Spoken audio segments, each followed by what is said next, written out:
We'll get the Nick in Berkeley, and we'll go to RJ. We get the Robin San Bruno, and then, Javier Vacaville. He's tapping in today. Nick in Berkeley. It's your time, baby. What's happening? Good morning. Hey, man, look, they got to get it together. It's all on Shanahan. First of all, Bochy, shout out to you. Farhan, you're a loser. Bochy's a winner. And let me tell you something. Shanahan, get on Wilkes, and you can't have Bosa running 20 yards downfield. He's not a cornerback or a safety. How about mixing in blitz with Warner and Greenlaw at the same time, dude? And A&D gaps. What are you doing on defense? We're laying back 15 yards off the receivers. Corners jam them up so when the quarterback peeks out there on a blitz, he sees coverage. It's not that hard, bro. You're a professional coach. What do you mean? You're still figuring it out. How long do you need to figure it out, bro? You're babbling. I don't even understand what you're saying. Bosa, you're babbling too. McCaffrey, hold on to the damn ball, dude. Hold on to the ball. Stop squirming for an extra yard and get it knocked out. And Purdy, man, stop just throwing it up looking like this some ridiculous version of Garoppolo again, dude. Stop throwing the ball up for grabs. And I don't even know what was going on at the end of the first half. We had everybody pressing for the first time in the game on the last play of the first half. It's pure stupidity. Juwan Jennings, get yours. Looney, go up there and throw them foes in Sacramento and Crapramento. Because they ain't talking about nothing. And we don't even care what's going on in Milwaukee. They're hyped out. They're going to fold like they did last year in the playoffs, talking about there's no losing. Yeah, there's losing. And you know what? The Bay is about winning. We're about championships.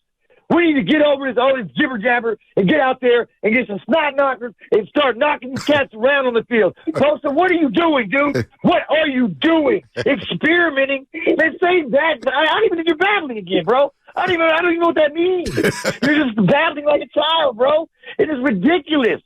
Farhan, man, just bow down and kiss Bochy's ring real quick. Man, I'm telling you, look, we got to go out there and snatch some bags this weekend. We got to go out. I need some Ghetto Boys.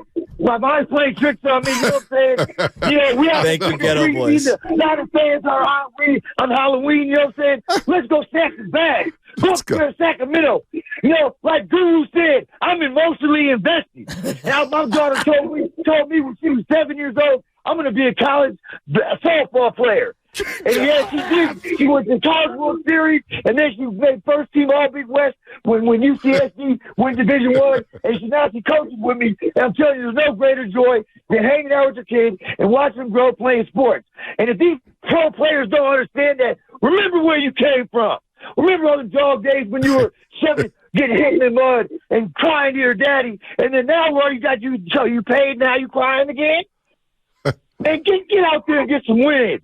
Man, if every one of the Niners play like Greenlaw and Warner, we'll be all right. I'm with you. You know what I'm saying? Yeah, Nick in Berkeley. I love you, Nick. I had to give him 3, man. We gave him a runway. There was 7 droppable drops from his call. Crapamento. Farhan, you loser. Farhan's a loser. Bochy's a winner. Bow down. Bow down and kiss his rings. It's all right. From Nick in Berkeley to RJ in Fairfield. RJ in Fairfield. What's happening? Oh, God. No, hey, I don't even want to go. Can y'all go to Nick in Berkeley? I ain't trying to go right now. There's a lot of little tension going on after that call, man. What kind of coffee you think he drinking today? I don't know. Man. I don't know. Hey, real quick. So, you guys are little, y'all ain't talking about the Warriors and this Kings matchup today. I don't know why, but y'all sound a little nervous today. Last time I called in, go ahead, Shaq. No. Last time you called in, go ahead, RJ. Go ahead, cook. Go ahead. Don't get me started, RJ. You better be careful today. Microwave, homie. Oh, no. Okay. Last time I called in, I went on the call and I said Harrison Barnes has done nothing. Yep. Sabonis, I said he sucks. And what have they done since? They proved me wrong, guys. In one game? One game? Yeah, one game. Hey. Yeah, one game. One game. That's the way we started off. One game is equivalent to the first quarter of the first game of an NFL game. Hey, I ain't no expert. I don't even care. I'm in my feelings right now. Let me cook real quick. Go ahead, cook, RJ. You like the beam tonight, RJ? All right. You like the beam tonight? Oh, you gonna see? Hey, yeah, you gonna see the beam from your little Tesla thing or from the BART station. I don't know where, but yeah, you gonna see the beam today. You too, Shafky. You probably playing softball out there in the cold weather. Hey, RJ, you're approaching this game like an NBA Finals game, aren't you? Hell yeah. You Warrior fans, you guys are the most, oh my God, can I say, I would love to hear what you think of Warrior fans. What do you think? Go ahead, say it, RJ. Say it with your chest, RJ. I can't. Say it with your chest. Stand y'all, man. I can't stand the yellow, whatever color yellow that is, and whatever blue that is. I can't stand them. My neighbors are Warriors fans. Oh. I can't stand. Well, they're wearing blue. I hate the blue all around. I feel like there's a bunch of bandwagon Warrior fans. It's all about the purple, the blue collar. It's all about the purple and black. The blue collar people versus these Patagonia jackets wearing. No, hey. Bro, you ever own a Patagonia? It's high quality stuff there, bro. Don't be talking down on Patagonia. Disrespectful. RJ gone. Oh, Nick and Berkeley, RJ. RJ's in mid-season form. RJ's back. Lee was freaking out over a preseason game last week. Now he's back. He was ready to hit me with the Malik Monk dunk in my face. Well, Harrison. Game 2. I love it, though. He's back on the Harrison Barnes trade because he scored 33 against Utah. More irrational. 49er fans regarding the quarterback or Kings fans in general regarding anything Warriors related? Kings fans. I mean, according to Kitty Caraway, who will join us today, 30 Warrior fans don't watch basketball. Oh, Willie watched the Warriors, apparently. Hey, Kenny, can you hit another note? Do you have a changeup? That joke's played out. You want to get to Rob and San Bruno? We got shameless shout-outs coming up 7:45. I don't even think we need to talk today. I know. Hey, Rob, I want to hear from Rob. You want to hear from Rob and San Bruno? We got heavy hitters today. We got the heavy hitters around on the Friday. Rob and San Bruno. What up, Rob? It's your time. What up, dog? Good morning, fellas. I'm up early, get my testosterone up. I'm in there in the weight room getting it in. And then I'm listening, right? And I'm on Twitter yesterday, going through the line, listening. And I'm reading some from all these, these good 49er, insiders. You got Bosa blaming the boy Wilkes. You got Kyle Schottenheimer, blaming the boy Wilkes. I'm like, hold on. Y'all scored 17 and 20 points the last 2 games. You know what I'm talking about? Like, if my defense only scores 17 and 20 points, and we got this expensive offense with all these playmakers, and the next Joe Montana is 24 points too much to score? Is that too much to ask for? If we a good team, 24 points would be a bad game for us. You know what I'm saying? But I'm going to say this, though. The reason Kyle Schottenheimer would never win a Super Bowl, because he don't know how to adjust. I'm going to tell you why. We know what Wilkes do. If you watch the NFL, we watch the Cardinals, we watch his whole Wilkes. And if you know the NFL, you know Wilkes, he's going to bring the heat. Yep. You know that. He dropped defensive ends all the time. This is what he do. Even on that play with 2nd and 15, the play worked because then they threw it to tight end. Bosa tackled him, and it was 2nd and 13, so the play was successful, right? The Minnesota didn't expect it. Right. That's what defense is about, doing something they don't expect. And that was a good play. My thing is this. So you bring in this dude, you know his MO and how he gets down. But you don't want to embrace what he does, but you want to only embrace what you do. You draft Trey Lance. You know Trey Lance. Trey Lance film tells you he's not looking short. His first read is not short. His first read is deep, then short. But you don't embrace that. As soon as you feel like, I can't change it to who I want to be, he's no good to me. Let's snare him and get him out of here and bring in Darnold. Like, come on, man. Kyle Schottenheimer will never win a ring unless he's able to adjust the way he's thinking and add different variations to his game. You had something on Bosa. Like you got a thought on Bosa? Oh, yeah.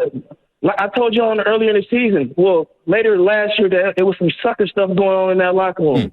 And for Bosa to come out here and blame the coach because you're not getting home, because you haven't worked on your skill set, because all you got is a bull rush. I don't see no swim moves. I don't see no Dwight Freeney spin moves. I don't see none of that. All I see is straight bull rush. And one more thing about the Wilkes dropping back. All great DNs drop back. I've seen Vic Fangio do it with Alden Smith. I see it all the time. I see the Eagles do it with their DNs. So it happens sometimes. He's just trying to add something different to the defense, because if this defense was so great, we have a Super Bowl by now, right? Oh. So why not add something to we can do? We sticking to the same game plan, but we keep losing close games. Oh, and one more thing. Where was that defense in the championship game last year? After Purdy got hurt, they quit. Real defenses, great defenses don't quit. I didn't see the Baltimore Ravens defense quit when they had Trent Gilbert throwing dust across the field. Robinson and Bruno. They played really hard in that game. I watched that game. No, that game was closer than what the score indicated. There were some horrible penalties. I mean, it was 14-7, horrible penalties, 7-7. The third down 14-7, one. but David Josh Johnson is 14-7 before the half. We got the ball, and Josh Johnson can't pick up the snap. Oh, my God. I mean, he got crunched so hard. I mean, he couldn't pick up the snap. So, man, Steve Wilkes' trying to learn. Here's Steve Wilkes yesterday. I think you have to, because it's based off the defense. This defense is a unique defense, and there's certain things that go with that particular defense, and I'm learning that, and there's certain things that you can't sway away from. So as I evaluate and talk to the coaches, most importantly, as well as Kyle, I see those things. So, again, that's why I'm not panicking. I know we have the personnel. I know we have the talent, and I just got to do a better job putting them in position. Nick Bosa. I think a little bit. I think I'm trying to work on stuff on the run this year that I wasn't able to do in camp. So those games that I mentioned, the two, I think I was thinking too much because I was trying to add something to my rush plan, which is not what I want to be doing during season. I want to be locked in on what I do best and just doing it throughout the whole year. But there's no excuse at this point for that. It did something that flew under the radar. There were so many things. The 8 men on the field for Minnesota, we didn't run a play. Yeah, 8 men on the field. Trey Aikman goes, I've seen 12, 13, maybe 10. I've never seen 8, and we didn't run a play. We didn't even run a play. The great quarterbacks run a play on a play like that. Like, I mean, that was so obvious. TJ Watt, by the way, just to give you you talk a lot about him. He signed a mega deal. He held in. So he was on the sideline, still working with the team in terms of mentally preparing and being there. He didn't practice. He didn't participate. He was still lifting weights and stuff with the team. He was around the trainers. The year he signed the extension, he went out and had 22.5 sacks. Now, last year he was hurt. 5.5 sacks. Not a great year. He's backed it up again this year with 8 sacks. 8 sacks in 6 games. And some unbelievable game-changing plays. 5 pass deflections. He could drop back in coverage. Changing the game. 2 forced fumbles. Scoring touchdowns. I mean, the guy is a monster.